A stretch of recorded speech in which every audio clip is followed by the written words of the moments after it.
Welcome to the If You Build It, Will They Learn podcast, a show dedicated to modern learning and development, with your hosts, Daniel Mendonca and Scott Babcock.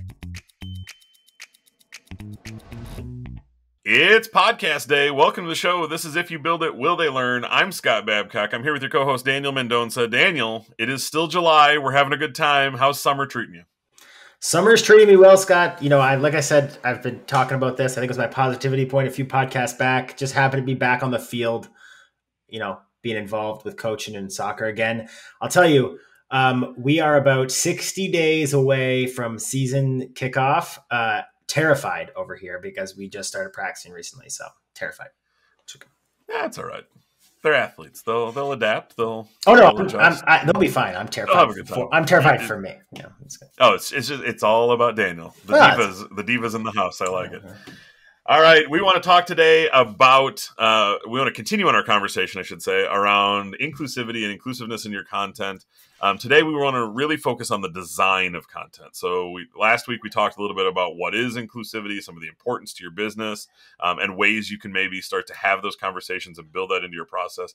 Today, we want to talk about more of the implementation and the thought process that goes into the design of content and things to consider as you think about the UI, UX, the flow, the interaction points, as you design content. So without further ado, let's go ahead and jump right in.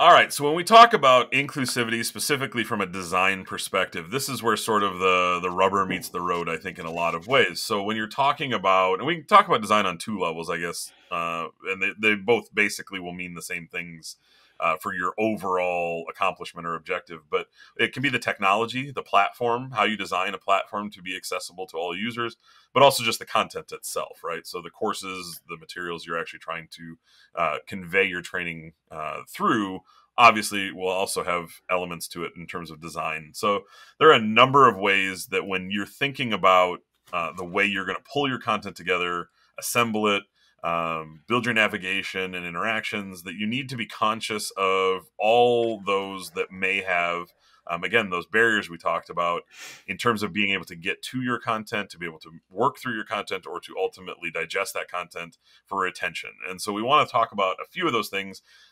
We know that from our past episodes, UI UX is incredibly important as well. And this is really where that's going to come to play, is when you're thinking about that user design and user experience. Again, being intentional with this as part of your flow will help make a greater success for your content. Yeah, I think everything you mentioned, Scott's right on point. I think a great place to start, if you really want to if you're not educated on accessibility, which is something that comes up a lot in our day-to-day, and I think I learn something new every week about what's required of accessibility these days, is to start with your regulations. So, for the audience of this podcast in the US, you're going to go to your ADA guidelines, and in Canada, you're going to go to AODA. Well, I shouldn't say in Canada. In Ontario, you go to AODA, but they're pretty consistent with accessibility guidelines for all of Canada. So that's a good place to start and ask questions, because some things are required and some things aren't. And then from there, you really have to step into, and ask yourself questions about barriers as a whole. And the barriers can come in a few different ways. So we talked about, in last week's podcast, we talked about individuals' accessibility and being able to, include them from an inclusivity perspective. But then other barriers you have to consider are barriers that they come into contact in the workplace. Are there bandwidth concerns? Are there device concerns? Is there no internet? I was speaking to a potential customer. Hopefully we land that one. But they have one of their kind of retail locations are basically gas stations all around the United States, and they don't have Wi-Fi in the gas stations. So like their POS system has to be updated manually, and it creates a very interesting environment for how you allow people to access content, because you can't just have them log on to the cloud or into the web and view certain content. So it creates an interesting conversation. So barriers kind of come in a lot of different forms. I would guide you to create some sort of review or checklist that you can go through when it comes to accessibility around certain barriers. I think that's a really good point, that often when we talk about inclusivity and like the barriers that might exist, we often focus on almost the individual. What might one individual have? You mentioned like dyslexia in one of your players. Could it be a physical disability that might restrict, say, mouse movement? We can talk about, I have a real world example from my past life on that one. But sometimes it is something as simple, and not necessarily simple, but it can be things like geographic location. And, is there, maybe it's a more rural learner community that might not have the same high speed bandwidth. So maybe video streaming isn't going to be something that's available to all of your participants. So technology or geographic locations might play a part. One that I think we overlook sometimes, and it might be the one that's most readily in our face, is things like languages. We probably a lot of times think about maybe you have sort of a subset. So in the US, as an example, we often say English and Spanish are going to be sort of your no-brainers. But the reality is we have a tremendous number of languages spoken in the US. And sometimes a barrier of a second language, English being maybe your second language, might be a hindrance to be able to getting all of your content or being able to absorb it fully. And so is there opportunities to expand your language base out and include, I know obviously when we work with Canada based companies as well, we often include like French Canadian as well. Those are sort of your bases, but are you looking at adding German? Are you looking at adding Portuguese? Are you looking at adding other languages that are often spoken, obviously, across the country? We don't typically have only a single set of languages. And are we thinking about those? Those can be other ways to just include more people in the conversation and help with their retention. That's a interesting perspective, I think, and in terms of the approach of, I guess, accessibility as a whole, because there are certain things. I'm having trouble getting my thought out, Scott, but there are certain things that you can pass over as what you think is just everyday, day to day, rather than actual inclusivity and accessibility. But the truth of the matter is, I know we dealt with a situation a few years back where people didn't have the right phone or device to access the app remotely, or that we were using for an event. And when you think about that, like, that is a form of accessibility. If your audience can't access something, that is discriminatory, maybe a really tough word in that situation, but we'll roll with it. But it is really just because they don't have a device, they can't access the event and go through the same experience that the other users can. So how do you go about providing for those users and asking questions and making sure you can support them, whether it's with a company issued device or something like that? But overall, I think, we're talking really about technology. I want to kind of pull it back around to design, which is where we wanted to focus on today. Scott, you talked about mouse movement as an example of something you've dealt with. I mean, what are some common things that you've seen in content design that has allowed, that you've had to kind of navigate, or to make sure you get the best out of your employees or people around you? Yeah, I think there are a lot of examples we can probably go to, and all of them speak to something differently. But I'll give the example that I referenced earlier. I had an employee that, based on an accident when they were a child, they had lost their right hand. And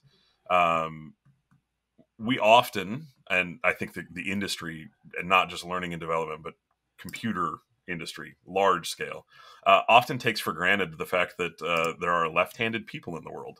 When it comes to things like mouse movements, we have to talk about right click, left click, and what that means. And even just knowing that the finger placement on the left hand is now different. It's your middle finger on your left side and your index finger on your right side, changes the way a lot of interactions happen. So for this individual, he was actually having trouble moving the mouse that was built into our POS station where he was doing his training, because it was all on the right side of the keyboard and it was hard to move it over because it was a corded mouse. Anyway, that's the accessibility to the hardware itself. But because of that design, we realized how much click was required to get through some of the content.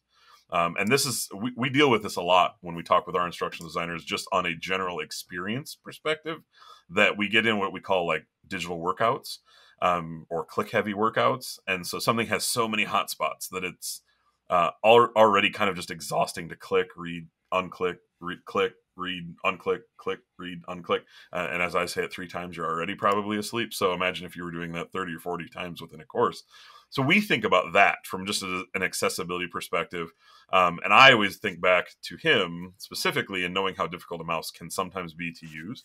Another really good example of that going forward is also thinking about mobile design, the difference between a mouse click and a touch.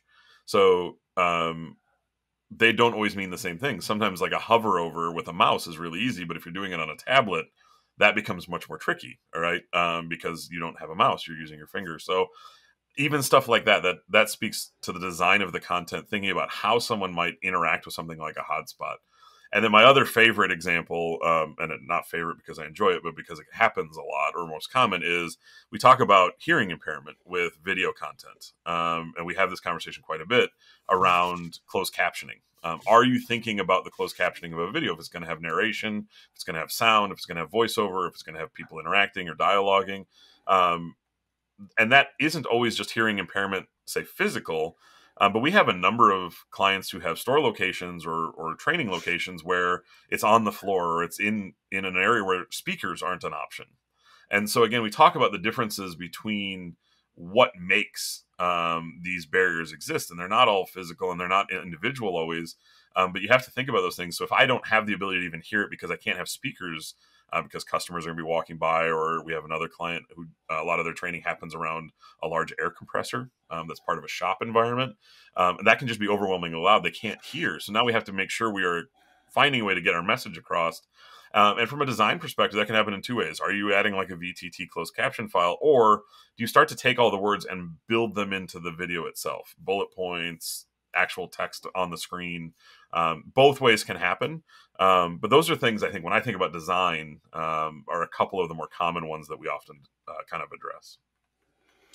It's all of those things you mentioned. I think mobile as an example. And by the way, Scott, when you were telling the mouse clicking story, I couldn't stop thinking about The Simpsons and Ned Flanders opening up the store for lefties. I'm not sure if you remember that specific episode. Oh, absolutely.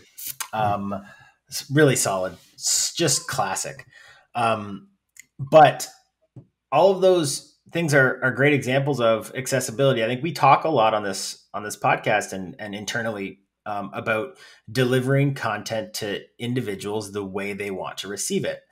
So if you look at your platform use or a platform's use and saying that 80% of your content is accessed via a mobile device, and you continue to put out e-learnings or videos or pieces of content that don't play nice with a mobile device, then from an accessibility perspective, you may not be breaking the law in terms of accessibility, but you're definitely creating a friction point with your learners, which is obviously going to decrease the positivity of their learning culture and yada, yada, yada. So that is all something to consider. And I love the approach of design by device, because I think that's really important to ask yourself and understand.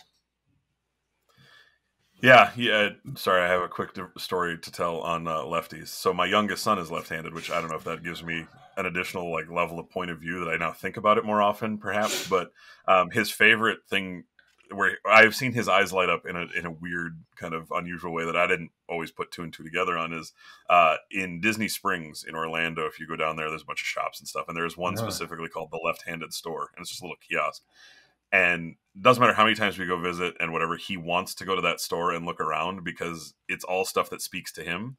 And I think it's the power that we talked about a little bit in our last episode. And by the way, some of the things are like left-handed paper, which FYI, there isn't left-handed paper, but for him, like it says left-handed paper or whatever. And there are left-handed scissors and things that really are different, but he just loves that it exists. And I think we talked about the importance of inclusivity in your workplace and your organization, your culture. And it's knowing that someone thought about you makes a huge difference in feeling included and a part of your organization, having more buy-in and feeling more attached to the culture. And so I think, again, being intentional with this as part of your process, speaks to your learners and helps them feel more supported. It makes them feel cared for. And that goes a tremendously long way. I think that's a great tie-in to just, from the eyes of a 7-year-old, the fact someone thought about him without necessarily thinking about him specifically, but thinking about something that's different about him makes him just in love with that store. And so to me, I think that's something that your organization can really do when they're talking about design, and knowing this content has given the thought to what might be a need of the learning audience, and that you're addressing that and trying to embrace it. All right, obviously the concept of design and inclusivity and accessibility is something we could probably spend a tremendous amount of time on, and I'm sure we will address it again in future podcasts as well. But we wanted to give you a brief snippet on what we think the design element might look like, so that you can start to embrace that and think about it as you put together your content. So hopefully that's been advantageous to you and you've enjoyed the show today. We want to wrap up the way we do every week with a positivity point, again, bringing you a little energy, a little excitement on what's going on in our lives, so hopefully brighten your day a little bit. And I'll go first. I am about to head out on a little summer vacation. We're going to visit family up in Wisconsin, get away to the north and do some fishing and hanging out on the lakes. And so I'm really excited about just, again, getting away, seeing family that we often living where we don't always get to see them as frequently as we would like. But yeah, it's going to be a good getaway. The kids are super excited to get up and see their grandparents. So I'm just embracing the summer vacation, do a little remote work probably, and having a good time.